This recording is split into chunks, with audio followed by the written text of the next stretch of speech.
وَلَقَدْ يَسَّرْنَا الْقُرْآنَ لِلذِّكْرِ فَهَلْ مِن مُّدَّكِرٍ۔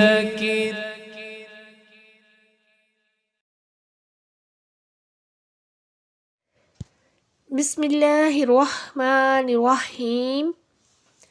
سورہ بقرہ کی اگلی آیت ہے آیت نمبر 23، جس کا ترجمہ ہے: اور اگر تمہیں اس کتاب کے بارے میں کوئی شک ہو جو ہم نے اپنے خاص بندے پر نازل کی ہے تو تم اس جیسی ایک صورت بنا لاؤ اور اللہ کے علاوہ اپنے سب مددگاروں کو بلا لو اگر تم سچے ہو۔ آیت کا پہلا حصہ وَإِن كُنتُمْ فِي رَيْبٍ، اور اگر تمہیں کچھ شک ہو، اس سے پہلی آیات میں اللہ تعالیٰ کی قدرت اور وحدانیت کا بیان ہوا،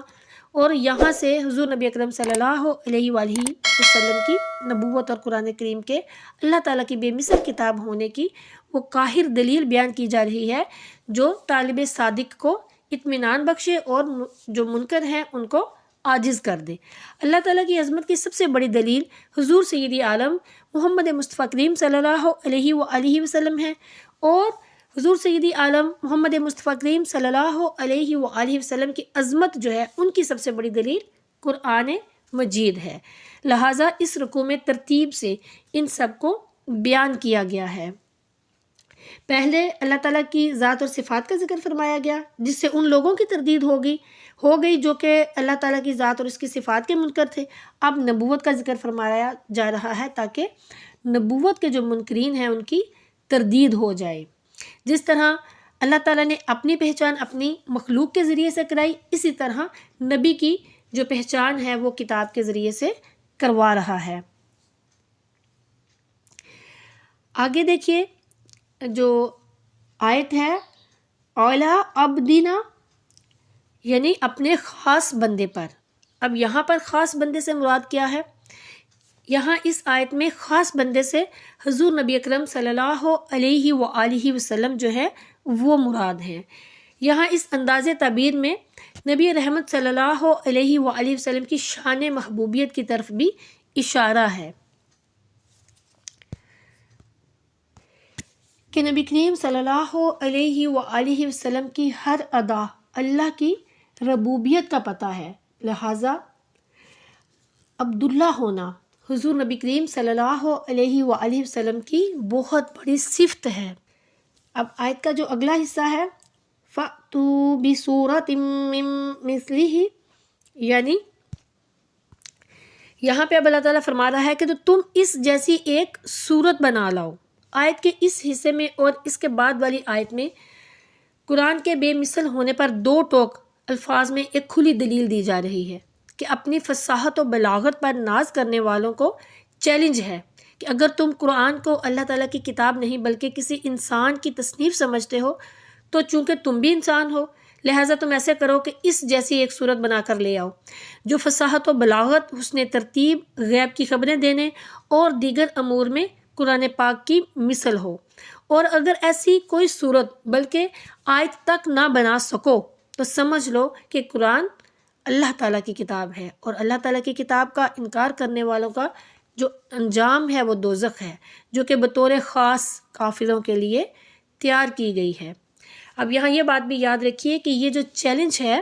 یعنی کوئی ایک صورت بنا کے لانے کا جو چیلنج ہے، یہ قیامت تک کے تمام انسانوں کے لیے ہے۔ آج بھی قرآن پاک کو حضرت محمد مصطفیٰ کریم صلی اللہ علیہ وآلہ وسلم کی تصنیف کہنے والے کفار تو بہت ہیں،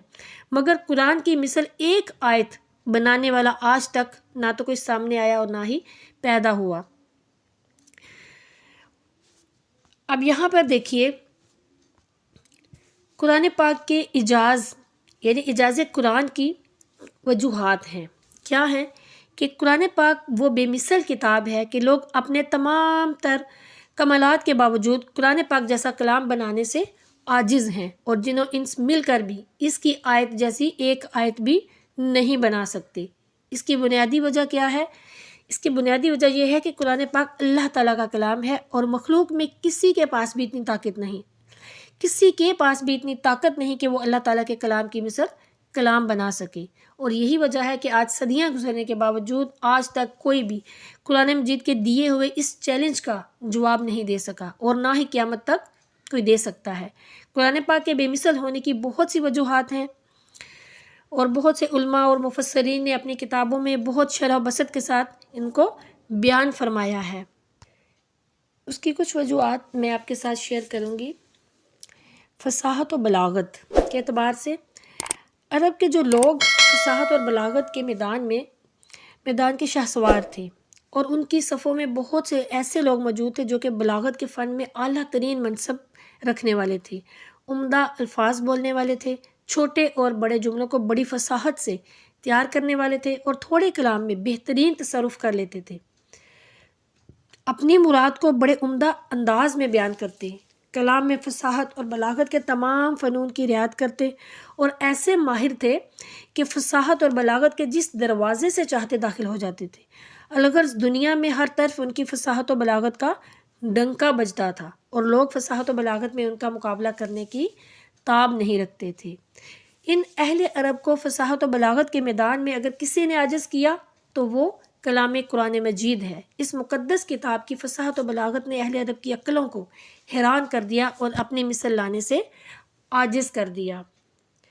دوسرے یہ کہ تلاوت قرآن پاک کی تاثیر، قرآن مجید کے بے مثل ہونے کی ایک دلیل جو ہے وہ یہ بھی ہے کہ اسے پڑھنے اور سننے والا کبھی سیر نہیں ہوتا، اور نہ ہی اسے اکتاتا ہے، بلکہ وہ اس کی جتنی زیادہ تلاوت کرتا ہے اتنی ہی زیادہ شیرینی اور لذت حاصل کرتا ہے، اور بار بار اس کی تلاوت کرنے سے اس کی محبت دل، جو اس کی محبت ہے وہ دل میں راسخ ہوتی جاتی ہے۔ اس کے علاوہ کوئی اور کلام اگرچہ وہ کتنی ہی خوبیوں والا ہو اور کتنا ہی فصیح و بلیغ کیوں نہ ہو، اس سے بار بار پڑھنے سے دل اکتا جاتا ہے، اور جب اسے دوبارہ پڑھا جائے تو طبیعت بیزار ہو جاتی ہے۔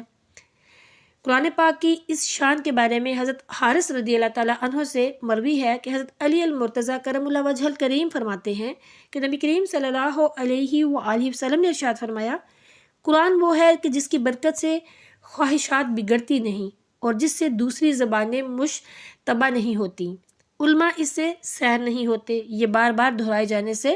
پرانا نہیں ہوتا، اور اس کے عجائبات ختم نہیں ہوتے۔ آپ بھی دیکھیں کہ جب ہم قرآن پاک پڑھتے ہیں، آپ کبھی قرآن پاک کو بڑی محبت سے پڑھنا شروع کریں